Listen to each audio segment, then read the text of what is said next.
Gencho. Yeah, I'm putting it away. Just give me a second. Right, that should do. Hello everyone and welcome to the channel. This is GenchoMoto and today I'm going to show you Mini Cooper R50. Luckily, this is not my cryptocurrency account, otherwise it was going to look something like this.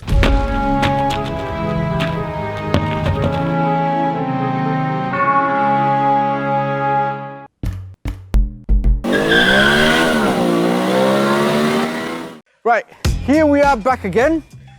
We got the car back as well. Unfortunately, I cannot say the same about my cryptocurrencies. The other day, I actually, for sure, I'm not even kidding, I lost like £1,400, which is the price of this Mini. Anyway, we're not gonna speak about the price just yet. We're gonna speak the Mini in general. We're gonna go and cover some issues, some pros of the car, walk around, show you the interior, go for a drive, and then we're gonna talk on for the price. We would really appreciate if you hit that like button and maybe put a comment below, and also don't forget to subscribe for the channel because that's how you help us grow. With all that being said, this is Mini Cooper R50 2005. They started their production in year 2000 and they built it all the way down to 2006. Then in 2006 is coming this next model, which is R56. Is extra. There are many facelifts, there are many changes. In this video we're going to be talking only for the models which are going anything between year 2000 and 2006, which are the R50 and R53. With all that being said, walking down to the car, the Mini Cooper, the first generation, the very first Mini, it does have some similarities, like the headlights. They sort of kind of tried to match the grille, the flat roof bonnet. They also come in with manufacturer stripes. These are not manufactured, but depending on your different trim level, they come with stripes. They come with stripes on the top and all that different shit. Walking down to the side of the cars, we also have some quite nice stripes. Again, they're not from the manufacturer, but they also come in with the manufacturer's ones. They're slightly different. These ones, we got some quite nice wheel arches. They're going with the full car all along, from the front bumper all the way down, then going to the rear bumper as extra. They usually come in as black. In the Mini Cooper, well, it's not a Mini Cooper, in the Mini 1, they're the same color as the color of the car, which is not a major difference anyway. It's quite nice and stylish, as I said, flat roof, which means that it's going to give you sort of a little bit more room in the back of the car. Quite cool tail lights. I would say I'm a lot more impressed with the rear end of the car than the front end. I just think it looks cool. Obviously, you've got a Mini Cooper S, which is the top spec. It's a supercharged 1.6 petrol engine. They're completely different. And as we're now down at the back of the car, then I'll tell you the difference between the normal Mini Cooper and the Mini Cooper S and how you can recognize them. So first of all, they've got quite nice rear spoiler. It's slightly sitting higher than the normal ones. The exhaust is double barrel exhaust and it sits in the center of the rear bumper. Obviously the rear bumper looks a little bit more sportier. Then going to the front of the car, on the Mini Cooper S we have a hood scoop here. Then the bumper looks a little bit more aggressive. We've got a Mini Cooper S actually just down there. Let me show you quick. This is a 2008, but it can sort of give you a rough idea of how a Mini Cooper looks like. So you've got the bonnet scoop, and then walking down, as you can see, the rear bumper looks a little bit more aggressive, which is quite nice. They're also really fast, but as I said, we're gonna talk about this in a second. That's it for this Mini. Let's leave it to rest in peace for now. Go back to our one. They're coming stock on 15 or 16 inch alloy wheels. For the Mini Cooper S, they're 17 inch. The Mini 1, they're coming with steelies, 15 inch steelies. You can also get them as alloys. Also, Mini Cooper has only petrol engines and they're 1.6. With the Mini 1, there is a sort of change. We get a 1.4 diesel engine from a Toyota that's producing 175. Unfortunately, we're not that lucky. It only has 75 brake horsepower. Even though it's slow, the engine's sort of alright and it's reliable. It does sound a bit like a tractor, but then it is very economical, so there's pluses and minuses. Anyway, let's continue down to our Mini. Looks quite cool in the front as well, although unfortunately our one is not Mini Cooper S, as I said. Headlights are proper bright, they're quite nice. They're just normal halo light, and as we did some walk around the car, let me show you some other difference where you can find out what sort of trim level your Mini is.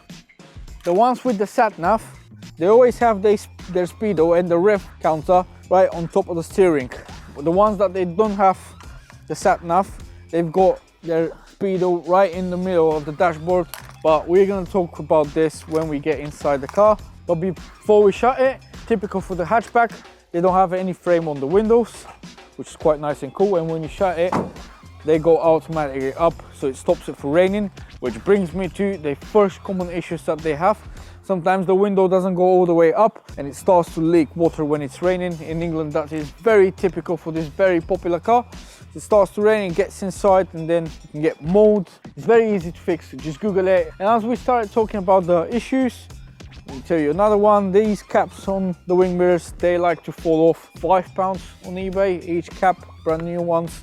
But to be fair, it works out a little bit cheaper for you if you go on a scrapyard. You can probably pick up both of them for 15 quid. Like, I'm talking about the whole wing mirror. In general, plastics, they fall off very easy as well, so make sure that they're not glued like this one. It's a horrible job. You can buy them brand new. Again, they're very inexpensive and they're very easy to fit back on. Another common issue that they have is the brake lines at the back. They rust quite a bit. This is straight away an advisory or an MOT failure. Before you go and look at one of them, just check up the MOT history. Make sure that they weren't on the advisories, they weren't on the MOT at all. Even if they weren't, when you go and have a look at it, just double check them again. This is not a major issue. Original ones are about £20–25, but I would personally advise you go for the braided ones. The braided ones are gonna last you forever. They're only like 20 quid each, more expensive. Obviously, you're gonna pay double the price on what you're gonna get the original ones for. But when you think about it, it's a very good long-term investment. Crypto! I have to say, with the 5-speed manual gearboxes, they have issues with the selector on the second gear. It starts to rattle in the beginning, and with time, this turns into a very major issue that you're not gonna be able to get into second gear. That's your gearbox in the bin. Very expensive repair. So obviously, when you're looking at one, always check if it goes well through all the gears. There's no grinding noises, there's no glitches or whatsoever, clutch is not slipping or anything else.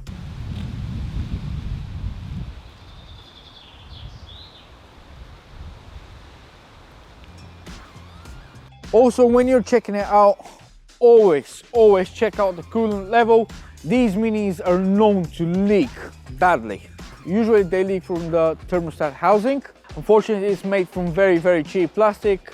With time, because of the heat in the engine bay, it cracks and then it starts to leak from there. I would again recommend, when you're changing your thermostat housing, which is only like 35 quid on your car parts, get yourself a new thermostat to just change it, because it's another extra 7 quid on top. And as you're already there taking this apart, might as well just go the extra mile, which is not a lot at all. It's about another extra minute job. Change this as well, so at least you know you've got a brand new thermostat housing. This job is going to take you around 20 minutes, but you do need to be careful, because on the end of the day, this is a very old car, 2005, but bear in mind they also start in year 2000, so from 2000 till 2021, that's 21 years. Great for me, I can pretty much do basic maths. Anyway, everything is there is old, everything is perished.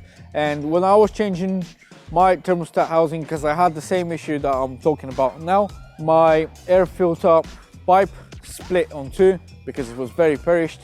I had to replace it. I've ordered one, not changed it yet. So far it's running out on adhesive spray, which is doing the job, but I am gonna replace that pipe before I put the car for sale. Also, another common place where they can be found leaking is the water pump. This is a horrible job to do. Of course, you can do it yourself. I would recommend watch some YouTube videos, try to do it yourself, because it's gonna save you a lot of money. A lot of people are recommending to take pretty much the whole top end. Let me open the bonnet and I'm gonna show you quickly. So this is one thing that I like about this Mini. It's very cool and unusual for all the cars.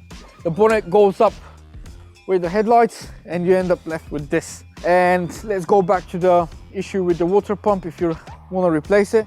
So they say you need to take spark plugs, fuel lines, intake, alternator, and then you get to the water pump itself. I found a little bit easier way. I'm definitely not the first one, but what I personally did, because my water pump was leaking as well as the thermostat housing, I removed the front bumper, then I removed the crash bar, which is basically held on 4 bolts each way. Then once the crash bar and the bumper falls off, bumper is very easy. It has 2 bolts here, 3 on the bottom and 2 over here. Once you get them done, you've got 2 10mm for your AC if your car has AC. If not, then you're not having that little radiator. And then to remove this radiator here, which is the main one for the coolant, all you do is you've got 2 clips on each side, which you pull out with a flathead screwdriver, and that's how you can get to your radiator. Pull them aside, you don't need to disconnect a lot. It's only the main pipe on the bottom and the one on the top, so you can pull it aside. And then all you need to do is take off the alternator, and that's your water pump out of the way. But enough for that. Water pump, £100 on Euro car parts, but bear in mind, if you're buying one with failed water pump or thermostat housing, that's probably mean that you don't have coolant inside, which again means you probably gonna have to take your car on a recovery truck. Do not drive it back home because you're gonna overheat the engine. Let's quickly see if we have coolant here. Yes, we do. And another thing about them, steering rack is leaking as well. So on inspection, you always check if you have enough fluid for the power steering. Let me put the car back. Right, unfortunately there was a small interruption. Where was I? Yeah, check your power steering fluid. And with the engine bay, that's about it for the issues. Sometimes they have oil leaks as well. They go for anywhere. Oh, wait, I'll have to move it again. How is your crypto? Plus 2 millions? Nasdaq, 2%. Is that guy not going out yet? Fucking twat. I don't know why I'm so aggressive to my neighbors. It's your territory. Look, a dog going pee everywhere. This is my parking spot now. We had to move the car again, right? As we're here now, let's talk about engines. You've got the 1.4 diesel on Mini Ones, R50, which is 75 brake horsepower. We already covered that, and it's a Toyota engine. Decent, reliable engine, sounds like a tractor, but all in total it's economical. And what Mini stands for from the beginning when they first started getting built, stands for economical people's car. Petrol engines, we got 1.6, which is in here, 116 brake horsepower, naturally aspirated. It comes with 5-speed manual gearbox. We already covered the issues for the 5-speed manual gearbox. I think the same issues are sort of related to the 6-speed manual, but you're gonna have to do your research on that one. 6-speed manual, they only come with the Mini Cooper S, which is a 1.6 supercharged engine with 163 brake horsepower or 170 brake horsepower. Ridiculously fast. They're not that good on fuel, but they're ridiculously fast. They do have sometimes issues with the supercharger, but all in general, pretty solid engine. From 2006 and above, bearing that in mind, if you're buying a Mini Cooper S, they're turbocharged, so a little bit more easier to maintain. I need to say that the 116 brake horsepower is actually quite nippy. That's what I found at least. So as we covered pretty much the exterior of the car, the engines and the gearbox, common issues, let's go inside of the car and have a look how it feels.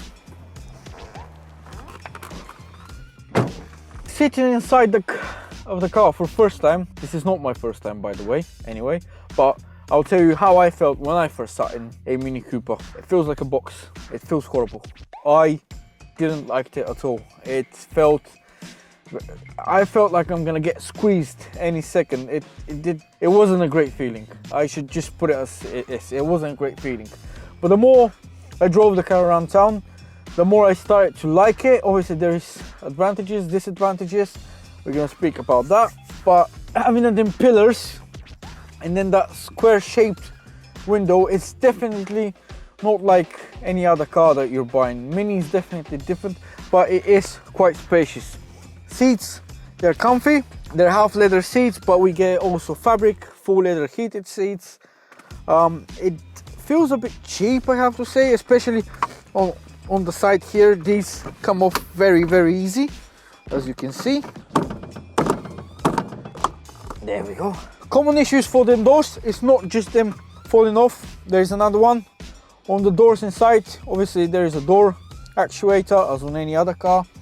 They're made from very thin plastic, so if your BMW key fob is not working and you have to end up opening it manually and locking it, unlocking it and locking it every single day, eventually the locking actuator is gonna fail.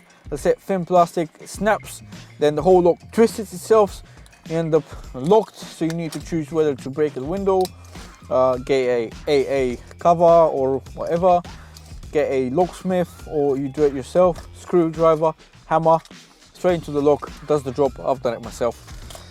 Hence why I've got 2 keys now, one for unlocking the car and one for starting the car.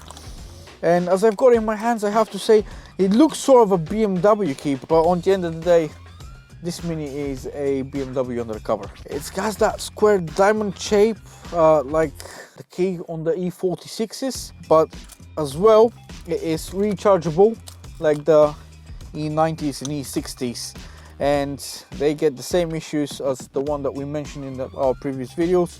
So if you don't use it enough, battery dies, then you have to replace it, soldering, blah blah blah. It's just another long story. I didn't have luck this time. I replaced the battery. I tried to program the key, it didn't work, so I just ended up buying a manual one. Their modules, the antenna diversifiers, are also failing, so it could have been that. Unfortunately, the car is costing me too much money now for me to fix this issue as well, so I have to leave it as it is. The car is unlocking and locking. On the end of the day, it's not a massive issue that you cannot use your buttons as long as you unlock it and lock it with your key. Difference between the normal Minis and the ones with the sat nav, as I said, here we have a sat nav. On our one, we've got the speedo and the rev counter. On the normal ones, we only have the rev counter here in the central, and the speedo is right here. Massive speedo with massive dials.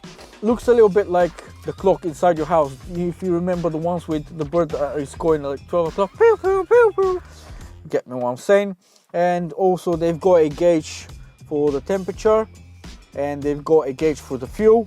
With our example today, we got gauge on the fuel just here. For the temperature, we haven't got a gauge, but we do have a red light that comes on when the car is overheating. Sat nav, it usually fails. As you can see, our one started to fail a little bit, but it still works. A lot of the times you're gonna find them that they don't work at all. So if it works, that's a bonus. Of course, I personally prefer the speedo to be just over here. I find it a lot more comfortable. Plus, I have to say, it looks bloody eagly. Eagly? Like an eagle. I have to say, for me, it looks bloody eagly. I have to say, for me, it looks bloody ugly here in the central. Something else that's cool, the steering wheel goes up and down with the clocks. It feels a bit like a 350Z. Here in the central column, we have our radio. If you do have your original speakers still in the Mini, they sound horrible. After 15 years of abuse, there's probably nothing left over. I'll tell you this, because when I pulled the card, there was barely any speaker left inside of the door. Anyway, again, cheap fix if you're very keen on your music. Then here on the central column, we have our air conditioning. They also come with a normal one, and they are coming with a digital climate control. Then this is very cool looking, sort of race car style-ish board, where from there you control your windows.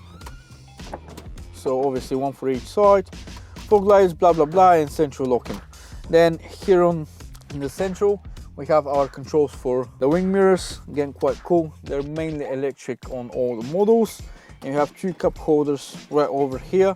They're not good for bottles because they're hitting that console here.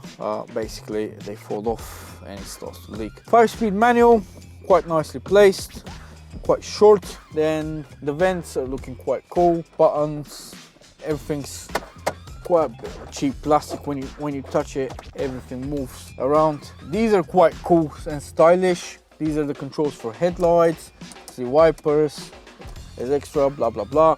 You have sort of a, I would say, not small, average glove box, quite nice. And we have 2 pockets right here on the side.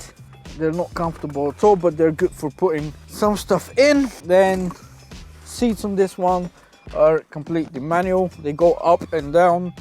obviously backwards and forwards. They are comfy, I have to say. And with steering wheels, you have two types of steering wheels. The one with the 3 spokes, which looks quite nice, cool and comfy. The other one is only with 2 spokes, not sexy at all. It looks like a bloody toy car. And something else that's very interesting and you won't find in many cars is sun visors. One, and then you have another one.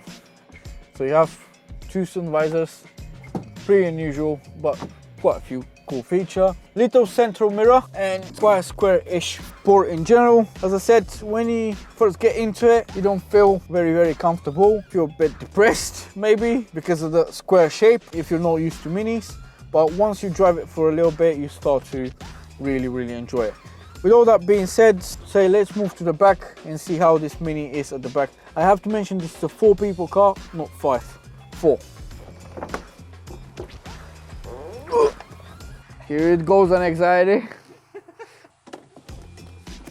Oh, it's not too bad actually. It has a bit of a roof space. Ooh, 2 cool buttons. I discovered this today now. It is definitely, there is not much of a room leg. Definitely there's not much of a room leg. We do have a little pocket here that's meant to be a speaker at the back.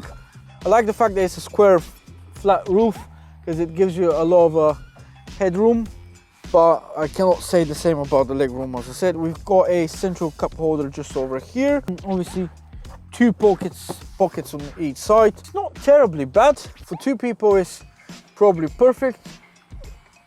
Definitely wouldn't recommend for long trips, but you know, it is what it is. At the end of the day, it's a Mini Cooper. It's a practical little city or town car, however you want to call it.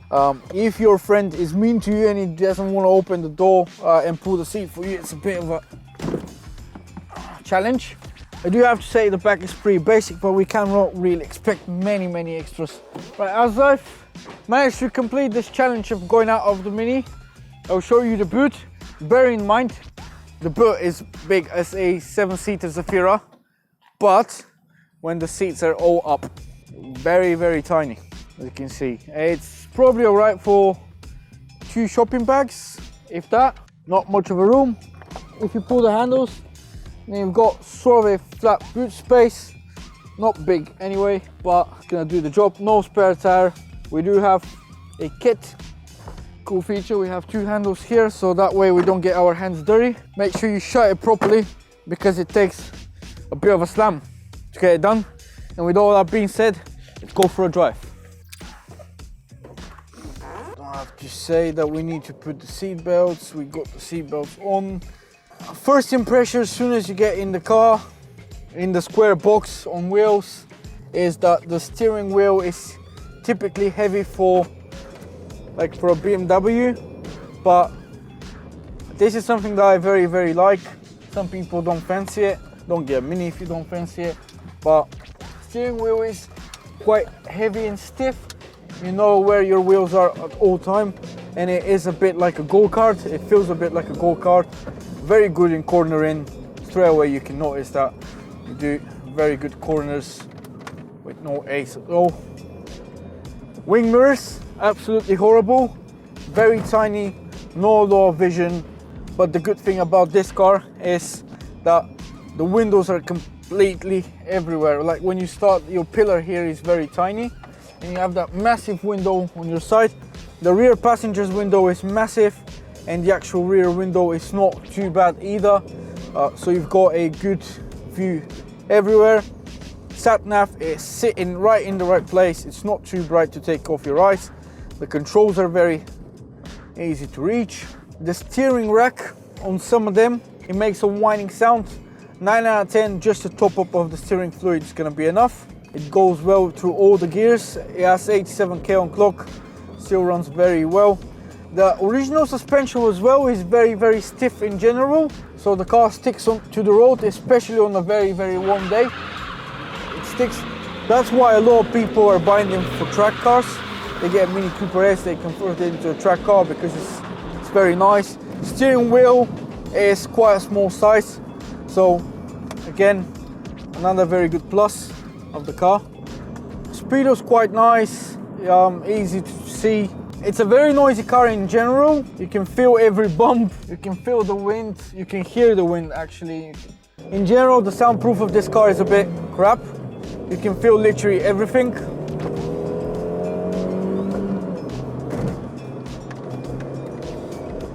But as I said, very nippy on the other hand. So like with any other car, you get pluses and minuses. In this one, I reckon the pluses are a little bit more. Before I bought it, I've never liked minis. I don't think I'm gonna ever buy a mini again anyway, unless it's a Cooper S or John Works, which is the top range. It's even better than the Cooper S.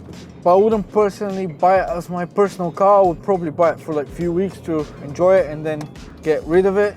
We have an indicator that's fried, so I'm gonna have to retrace which one it is. But in general, yeah, I'm pretty happy.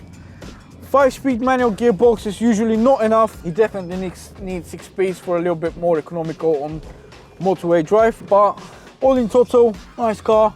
Usually you'll find them on around 80 to about 120,000 miles on the clock. You can even find them with higher mileage. If they're well maintained, I would say 1,300, 1,004, maybe even 1,005 is a decent price to pay.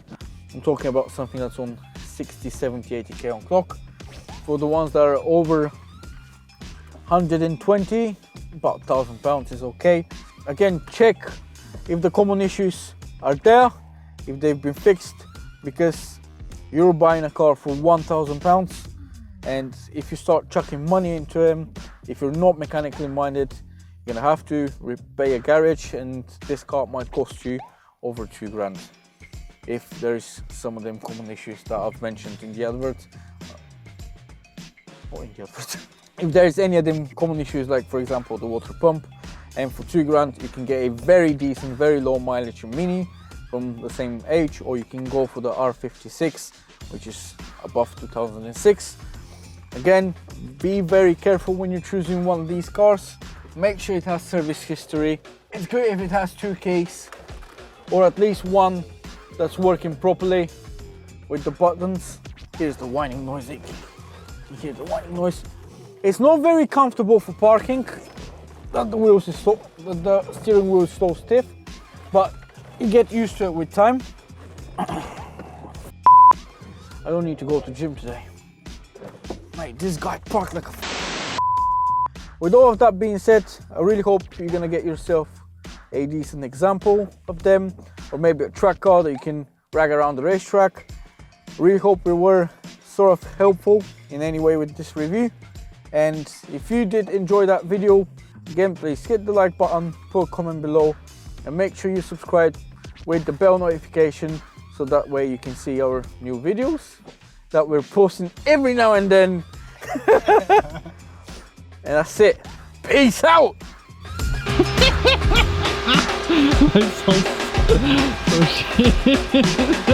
That is not funny at all. You do the details, I go to toilet, then we go to juice for that plastic. Here it is.